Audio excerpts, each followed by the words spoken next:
everyone. Thank you so much for joining us. Up to 20% of people exhibit neurodivergent characteristics. Two of the most common neurodivergent conditions are attention deficit hyperactivity disorder and autism spectrum disorder. Due to stigmatism and the lack of knowledge, these type of conditions were and often are today casting a negative light.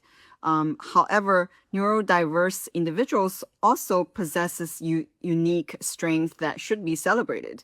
And that's why we're so glad to be chatting today on IG Live with Melissa Jackson, a neurodiversity advocate. Melissa is a strength-based consultant for neurodivergent learners. So during this live, we are going to talk about the superpowers of neurodiversity learning personalities, making classroom more accessible for neurodivergent children, and more. So I'm gonna.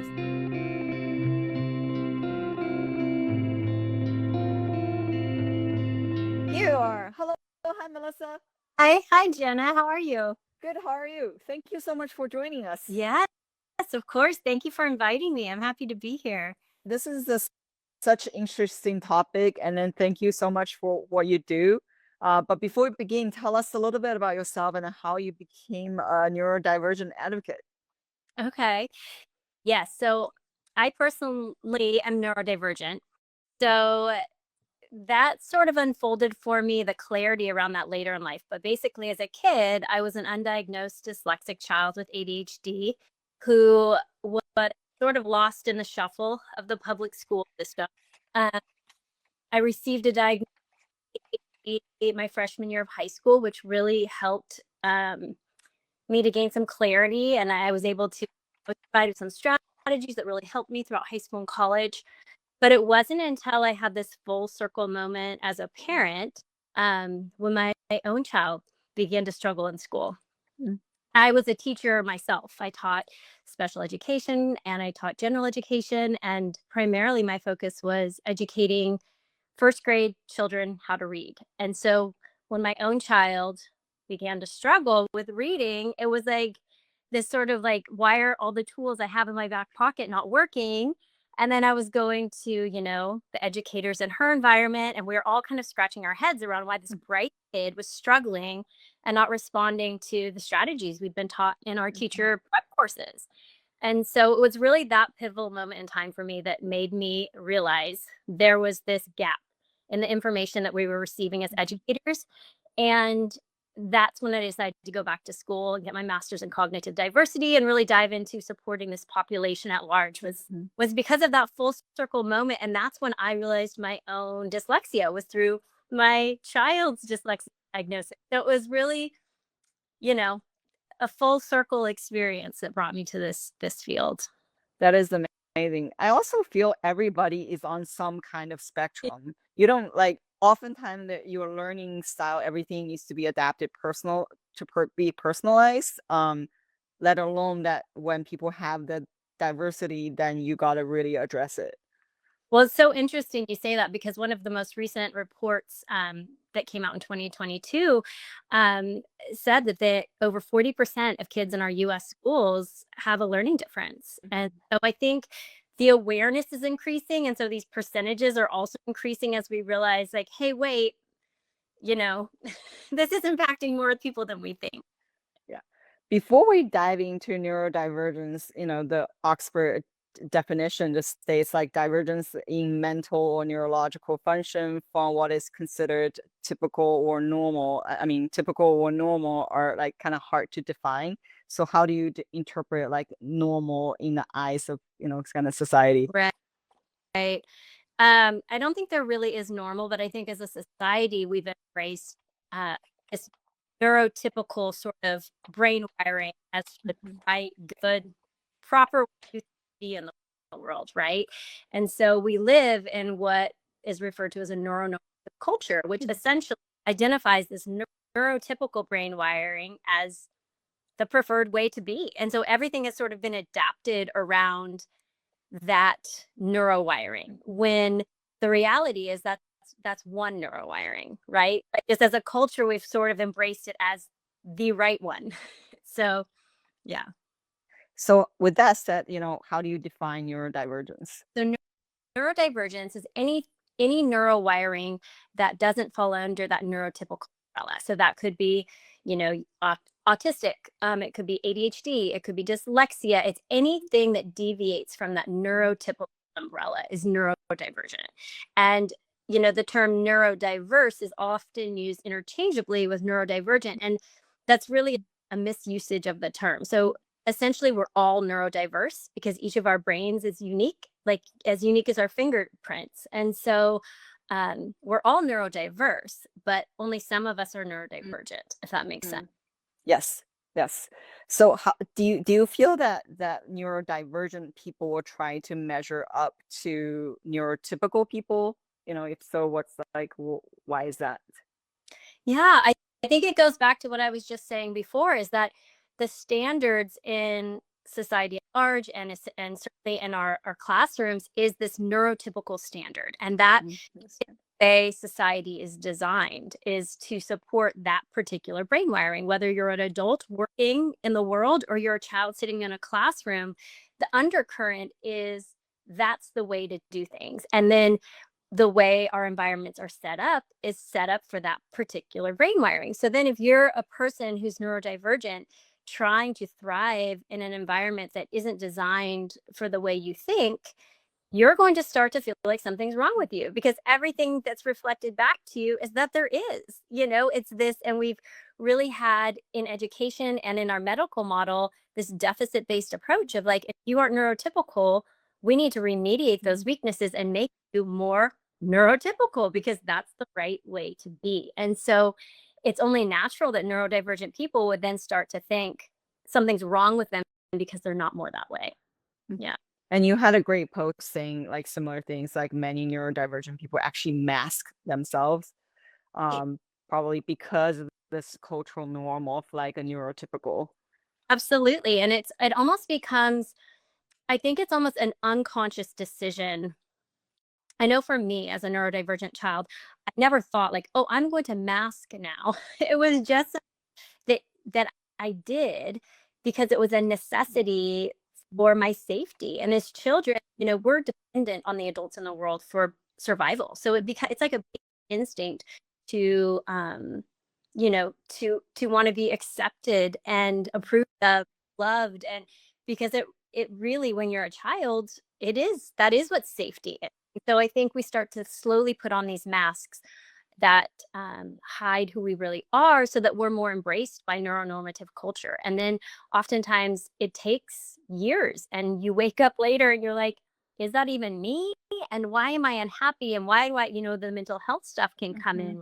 in and depression because we're not living truly as our authentic selves. We've adapted these masks to fit in exchange for love and acceptance, and without really even consciously always knowing that we're doing that, and so it can take a long time to like peel back those layers and really come to the truth. And but yeah, it's a coping mechanism because of the the neurotypical expectations out there. And that could actually have some long-term consequences in terms of mental health and the well-being. Absolutely. Because if in your mind you have this dialogue going that I'm not measuring up, I'm not doing it right, I'm not quite good enough. Oh, hide who you really are because that's not okay. That essentially, that have a big impact on the way you feel about yourself and your mental health. What are some ways then to create, emotional freedom, to create this safe space for yourself? Yeah, I think it's about well, as teachers and parents with children, it's about creating safe environments where we're getting curious about the individual in front of us. Like you kind of pointed out earlier, like we all have different, and we can't put people into these molds. We need to get curious about the person in front of us and the complexity of who they are, and be a bit more open-minded about how that can look. How people perform in the classroom, how people show what they know, how people receive information, providing more choice and option. And honestly, just acceptance over doing things differently, I think helps a lot with the self-esteem piece. And then it's like, as on a personal level, I feel it's coming back to knowing the truth of who you are, knowing what real and what isn't, and recognizing, even getting conscious of those thought loops that can happen of, I'm not good enough, hide who you are, that's wrong, I'm bad, and being like, wait, what is that real? Is that thought? I And then like, what is the truth? And coming back to that truth and being that safe space for ourselves is ultimately, I think, what creates that emotional freedom internally. It also almost feel like creating this emotional freedom is also a way maybe for neurodivergent individuals to be seen having like superpower rather than a hindrance. Right. Well, and because the truth is, so many neurodivergent people have these extraordinary gifts that just aren't always fostered in our neuronormative culture and school settings. And so, yeah, it's about unleashing that potential that exists in so many. I mean, so many of the people who've made tremendous impact in the world were neurodivergent. And Mhm. there are thought leaders, our entrepreneurs, our artists. It's the innovators, they're the big picture thinkers who think outside the box. And as a society later in life, we're like, oh, that's amazing. Look what they just, created for us. But unfortunately, when you go back to the early years, it's not, the environment isn't set up for that type of thinking to thrive. But the truth is, there's so many gifts and untapped potential in that neurowiring. I almost feel like if we actually foster these feelings and then these divergence when they're young, like imagine like how much more impact that they could even have, like um Yes, if they weren't having to unpack all these layers of challenge, just shine our gifts, yes, we would all benefit.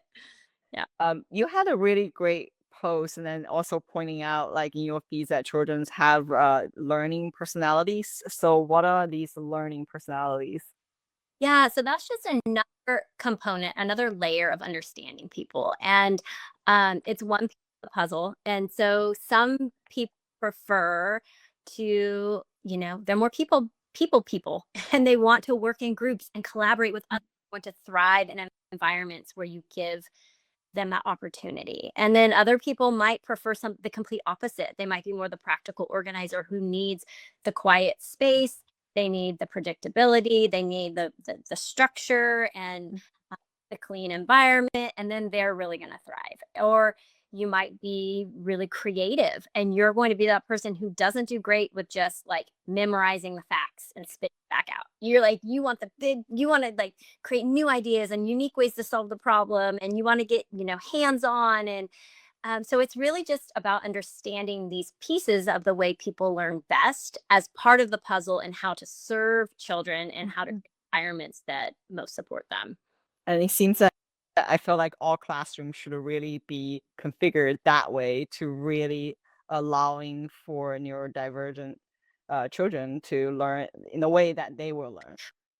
Well, and the irony in it is, what works for neurodivergent kids actually is what's best for neurotypicals too, because we all want, the freedom to be who we are. And like, when we give more choice, more flexibility, more options in how you show what you know, like maybe I don't love to write, but I have great ideas and I want to give an oral report, or I want to make, a PowerPoint presentation, or I want to construct an art project. Like, it could be portraying a very complex concept that you understand. But if it's like, the only way to show that is if you write it, Mhm. and it's like, but that's maybe not my gift. I think it's just about, yeah, being more open to allowing all kids more flexibility and freedom in how they show what they know and receive information. And it also destigmatizes, Mhm. being different, because it's like, Mhm. if we all have choices, then it's less like, then the neurodivergent child doesn't feel like, oh, I'm the only one who's out here jumping rope to learn my spelling words while everyone else is writing them down. And what if it's like, everyone had options on how you learn your spelling words? It just normalizes it and makes it more, embraced just to do things differently. Oh, I love it. I love it. I love exactly what you said. Like, if we built this for neurodivergent kids, it's gonna be good for the neurotypical kids as well. It's so true. Yep, benefits everybody. Yep. Um, you have so many great services, but first, you're a strength-based coach. Like, what does that mean?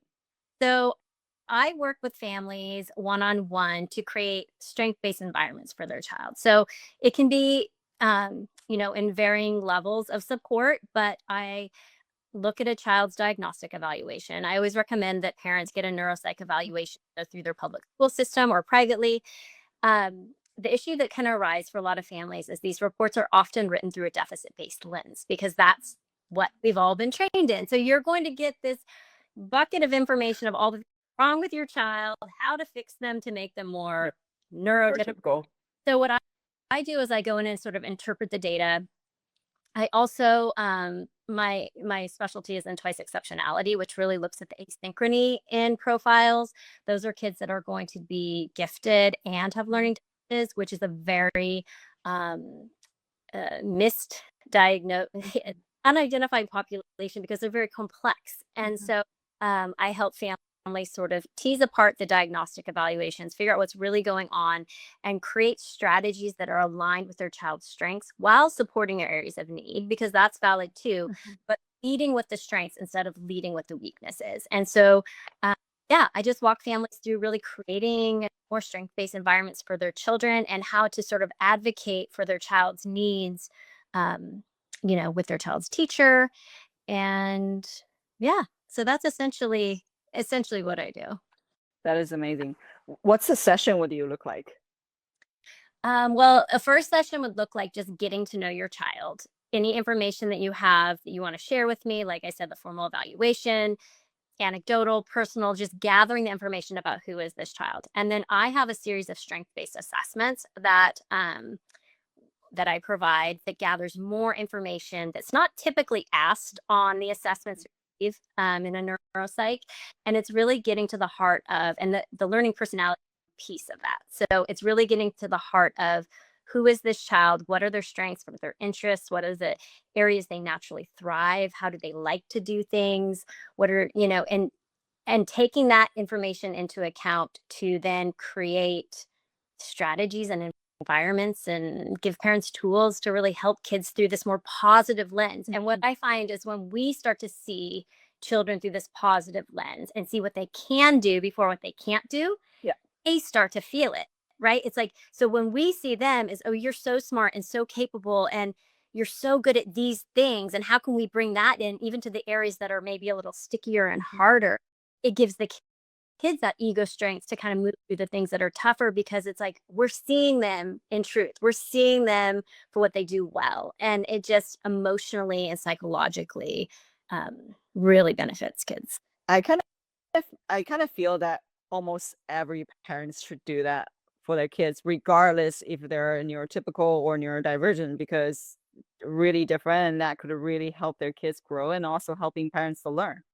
Absolutely. Absolutely. Yes. Because the truth is, as human beings, we all have strengths and weaknesses. And that's kind of the way I lead the conversation with neuro children is like, we're in this culture where we've been told that certain strengths are better than others and certain weaknesses are worse. But that's who made up that rule. When you Yeah, really exactly. like who decided that? Like being human is we all have strengths and weaknesses and we were given certain strengths for a reason.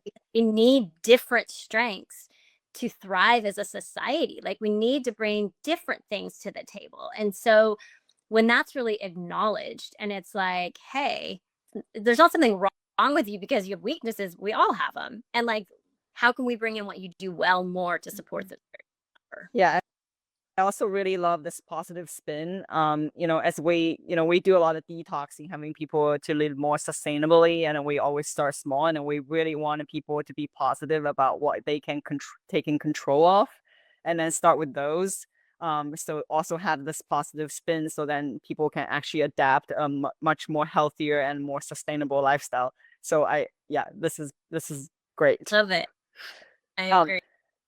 we know you also have virtual retreat, so tell us about that. Yes. So this is the first group experience that I'm hosting. So I'm really excited about it. It's going to be a 5 day kind of mini retreat. So it's just 30 minutes each day where I'll be leading a group, and each day we'll have a topic. We'll be diving into the complexities of choice exceptionality, um, how to identify your child's strengths and interests, and incorporate those more into the learning environment. I'm bringing in my friend Megan Barnett, who's an executive functioning coach, who's going to be diving really deeply into strategies for executive functioning, in just really tangible ways that parents can apply to their days. And then hitting on emotional regulation and what does that look like? Because that's such a big piece. Our neurodivergent kids are often highly sensitive. As parents, we can be really triggered by their big reactions, and sort of just providing parents with tools and resources to navigate, the nervous system stuff that can come up. So it's going to be like bite-sized action steps we can take towards big changes, and also just a container of safety and a safe space to be like ask questions, share our experiences, and learn from each other. So I'm really excited about it. When is it and how do people sign up? Okay, so it's August 14th through the 18th, Monday through Friday. There's a link in my bio. You can just go right in and sign up there. It's live. And yes, it'll all be recorded. So if you are unable to attend live, you will receive a container where all the videos are there to refer back to. Amazing, amazing. Is there anything else you'd like to share with us? Yeah, I think, yeah, jump on my page. I have some great freebies out there too, where I've got emotional regulation strategies, an EFT tapping video, which I love, and just tips that you can share with your child's teacher around twice exceptionality. I have the learning quiz. I have lots of free resources. And yeah, if you're interested in one-on-one work, you can also reach out to me through the link in my bio. I'd love to connect. Amazing. Thank you so much for sharing these, and thank you so much for what you do and all these freebies for parents to get to know more about their kids' learning styles, personalities, and amazing. Thank you so much for sharing. You're so welcome. Thank you for having me. It was really fun. Thank you. Thank you everyone for joining, and be sure to follow Melissa. We'll have all the information in the post promoting this Instagram live. So thank you so much.